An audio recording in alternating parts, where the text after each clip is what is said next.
네 이놈, 내 놈이 어디라고 여길 오느냐? 원주의 어느 산골 마을엔 낮이고 밤이고 수상한 소리가 들려오는 집이 있다. 길게 늘어진 머리카락과 손에 꼭 쥔 조각칼,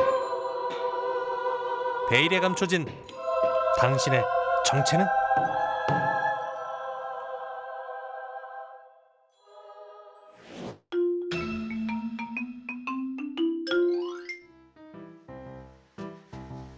이리저리 자유롭게 자란 나무들로 빽빽한 어느 산골 마을. 이곳에 오늘의 주인공이 있다고 합니다.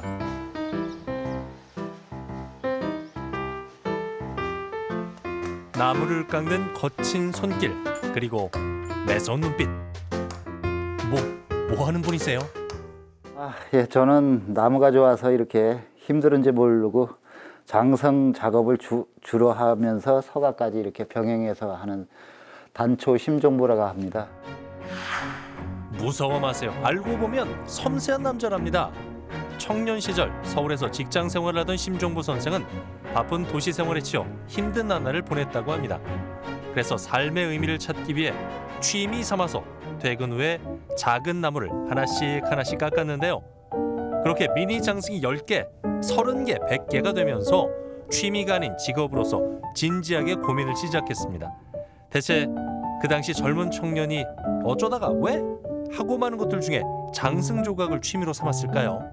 나무 만지는 거에 관심이 참 많았어요. 어린 시절부터. 그래서 고등학교 들어가서 제가 장승을 보게 됐어요. 제가. 그 장승이 뭐 뚜렷한 형태를 가지거나 그러지는 않았었어요. 뭐 이끼도 많이 껴 있고 형체가 분분명했죠. 뭐 눈도 하나 없어지고 뭐 입도 떨어져 나가고 이렇게 했는데 그 속에 이끼 끼고 오래된 그런 멋들이 어떠한 형상보다도 아름다웠었어요. 자신에게 장승이란 자식과도 같다는 심 선생. 그만큼 남다른 애정을 갖고 있기 때문일까요? 수백 개의 장승들 중 같은 것은 단 하나도 없습니다. 하지만 이 다양한 표정은 자신이 꾸며낸 게 아닌 이미 나무가 갖고 있던 표정이라고 하네요. 저는 나무를 딱 보면은요, 형상의 흐름들이 있거든요. 그 맨 처음에 느꼈던 그 형상을 주로 깎아요. 뭐 가다가 흐트러지고 다른 모습으로 깎거나 그래 안 해요. 맨 처음에 본 나무의 형상에서 본 모습대로 하다 보니까 제가 빨리 깎아요. 한참 장승들 닦으며 애정을 과시하기도 잠시 날카로운 칼과 갖가지 장비들을 챙기더니 이젠 어디론가 나갈 채비를 합니다. 선생님 어디 가세요? 네, 날씨도 따뜻해갖고 오늘은 시간 좀 내갖고 산에 장승목을 한번 구해볼까 하고 나가려고 합니다. 장승 작업의 시작 나무 구하기. 역시 명희는 첫 순서부터가 다르네요. 나무는 우리네 심성과도 같다는 심종보 선생은 규칙적이면서도 불규칙적이고 불규칙 속에서도 조화를 이룬 나무를 찾을 때까지 높은 산속을 헤매고 또 헤맨다고 합니다. 이런 열정이 지금의 장승명인 단초 심종보 선생을 만든 게 아닐까요? 이때 한 나무 앞에 멈춘 심 선생이 나무를 이리저리 살핍니다. 낮은 데 있는 나무보다는 높은 데 햇빛이 잘 들고 바위가 많은 그런 소나무 군락지를 많이 찾습니다. 그곳에는 간솔이 많이 있거든요. 그래갖고 거기서 장승목을 찾는데 그날따라 장승목을 씹고 멋진 나무를 찾았을 때는 너무나 기쁩니다. 그때가 가장 즐거울 때죠. 장승목을 고르는 것에서도 행복을 느끼다니 나무란 심종보 선생의 삶 자체라고 볼 수 있겠네요.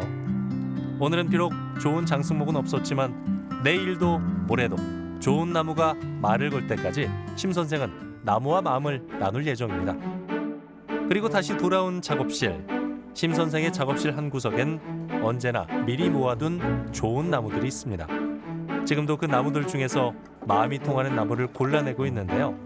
마음이 통한다는 것은 나무의 감정을 읽을 수 있다는 것이며 나무에서 장승의 형상이 보이는 것을 의미한다고 합니다. 여기 보시면 느낌이 딱 오세요? 어떤 모양으로 만들어야 예, 이거는 이렇게 깎아야 되겠다. 뭐 이렇게 보이거든요. 이게 앞면으로 들어갈 겁니다. 이 형상을 보니까 장승 모습도 보입니다. 간솔이라는 게 저기 소나무에 송진이 응축돼서 만들어진 가지나 옹이를 말하는 거거든요.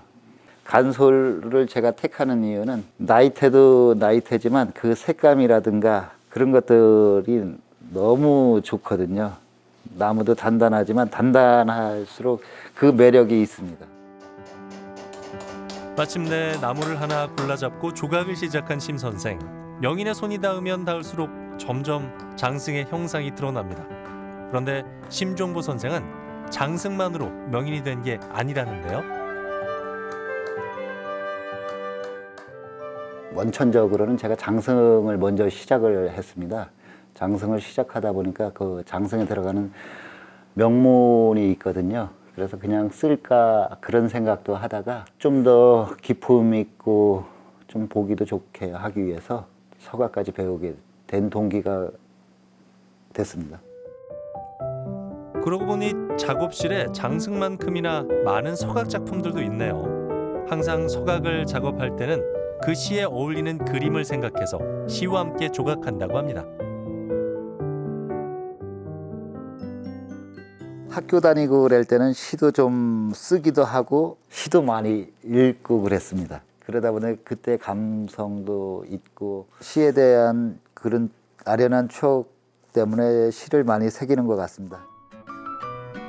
지금 작업 중인 서각은 구광본 시인의 강이라는 작품입니다. 심종보 선생은 서각을 작업하기 전에 시를 읽고 또 읽은 뒤 진심으로 그 의미를 이해했을 때 비로소 작업을 시작한다고 하네요. 혼자서는 건널 수 없는 것 오랜 날이 지나서야 알았네. 갈 데가 눕고 다시 일어나는 세월 가을빛에 떠밀려 헤매기만 했네. 한철 깃든 새들이 떠나고 나면 지는 해에도 쓸쓸해지기만 하고 얕은 물에도 휩싸이고 말아. 혼자서는 건널 수 없는 것. 명인의 반열에 오르기까지 힘든 나날을 보냈다는 심 선생은 자신과 같은 길을 걷는 후배들에게도 애정이 깊습니다. 그래서 매주 3회씩 수업을 열어 후학 양성에도 힘쓰고 있다는데요. 제자 입장에서 심종보 선생은 어떤 스승인지 직접 들어볼까요? 우리 그 단초 사부님은 나무와 평생을 지나신 분이라서 이런 그 서각이나 장성 이 분야에 대해서는 아마 그 기량이 그 절정에 오르신 분이라고 말씀드릴 수가 있어요. 거의 최고죠. 심 선생이 완성한 작품들만 수십, 수백 개에 달하지만 몇 개를 만들어도 처음 만드는 것처럼 모든 요소들의 세심한 관심과 노력을 기울였기 때문일까요? 지난 2008년과 2009년 연달아 솥대와 장승 디자인 특허까지 따낸 심종보 선생. 앞으로는 또 어떤 작품을 만들어낼까요? 저는 어떤 장승이 아니고요. 나무 생김새대로 하기 때문에 저는 그 자연을 거슬리지 않는 자연스럽게 하는 장승을 좋아합니다. 그래서 제가 장승을 깎더라도 어릴 적 보던 그 이끼 낀 장승들의 그 매력이 지금 깎아놓거나 이런 장승보다도 더 좋아합니다. 그래서 저는 조금 비바람 속에서 묵혀갖고 세월의 흔적을 묵혀갖고 이렇게 자연과 같은 작품을 하는 게 제 소원입니다. 그게 가장 좋습니다. 자연스러운 게. 나무의 지난 세월을 읽고 마음으로 조각하는 장승 서각명인 심종보 선생. 마을의 수호신이 되어주는 장승처럼 원주엔 우리나라 전통 공예를 이어나가는 수호신이 있습니다.